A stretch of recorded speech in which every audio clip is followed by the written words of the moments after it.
안녕하세요. 리엠파트너스 이승재 변호사입니다. 네, 이수정 변호사입니다. 네, 지난 12일부터 시끌시끌한 이슈가 하나 있습니다. 바로 아동 성폭행 혐의로 징역 12년을 선고받은 조두순 씨가 복역을 마치고 출소한 건인데요.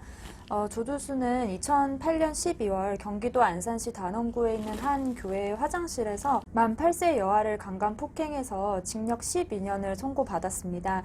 당시 재판부는 조두순 씨가 범행 당시 술을 먹은 상태라는 거를 인정을 해가지고 심신미약을 적용을 했었는데요. 이 때문에 아동의 피해 정도에 비해서 가벼운 형량을 받았다는 큰 논란이 있었습니다. 예, 이처럼 조두순 씨가 비교적 적은 형량을 선고받았기 때문에 언론에서는 조두순의 출소가 얼마 남지 않았다는 내용으로 출소 날짜를 알리는 보도를 해왔었습니다. 이렇게 조두순의 출소일이 세간의 관심을 받으면서 지난 12일 그가 수감되어 있었던 남부교도소와 향후 거주하기로 한 것으로 알려진 안산시 빌라 앞에서는 1인 방송을 하는 유튜버들이 대거 모이게 되었습니다. 그런데 자극적인 소재인 탓에 촬영 경쟁이 과열되었고 그 과정에서 각종 위법사항이 발생하였다고 합니다. 이에 경찰은 위법 행위에 대해서는 엄정하게 대처하겠다는 입장을 밝혔는데요. 어떤 일이 있었는지 구체적으로 알아보겠습니다.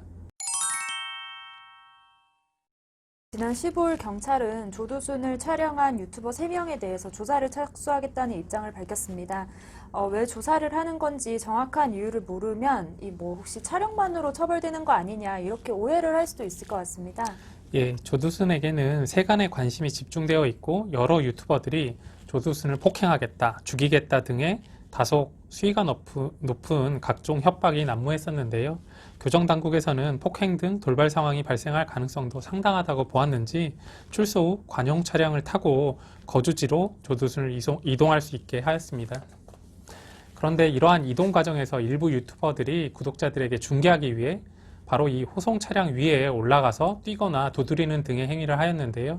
경찰은 바로 이들에 대한 공무집행 방해와 재물손괴 혐의를 적용하겠다는 겁니다.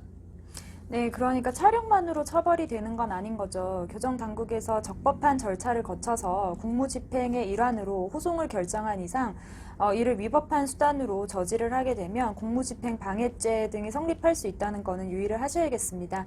현재까지는 조두순 사건 관련해서 공무집행 방해 등 혐의로 총 8명이 입건이 되어 있다고 하네요.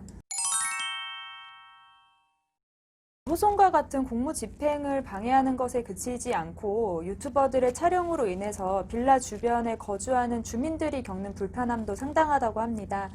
아무래도 1인 방송의 특성상 자극적인 컨텐츠가 많고 이런 컨텐츠가 또 인기를 끌고 소비가 많이 되니까 그럴 것 같은데요. 일부 유튜버들은 밤새도록 고성을 지르거나 촬영을 위해서 인근 건물에 무단으로 침입을 해서 올라가서 옥상에서 촬영을 한다든지 등의 불법 행위가 계속 발생하고 있다고 합니다. 예, 만일 이러한 위법 행위가 계속되면 안산시 차원에서 고소나 고발을 하고 공동 손해배상 책임을 묻는 법적인 조치를 취할 수도 있을 것으로 보입니다. 우리나라에서는 원칙적으로 개인에게 사적 구제를 허용하고 있지 않기 때문에 대상이 아무리 범죄 경력이 있는 사람이라고 하더라도 이들을 대상으로 사적으로 불법 행위를 하는 것이 허용되고 있지는 않습니다. 늦은 시간에 계속해서 고성방가를 하였다면 경범죄 처벌법에 의해 범칙금을 부과받을 수 있고 촬영을 위해서 인근 건물의 옥상에 무단으로 침입하는 행위는 엄연히 형법상 건조물 침입죄가 성립할 수 있으니 주의하실 필요가 있겠습니다. 네, 사람이다 보니까 조두순 씨에 대해서 밉거나 또 싫은 마음은 가질 수도 있습니다.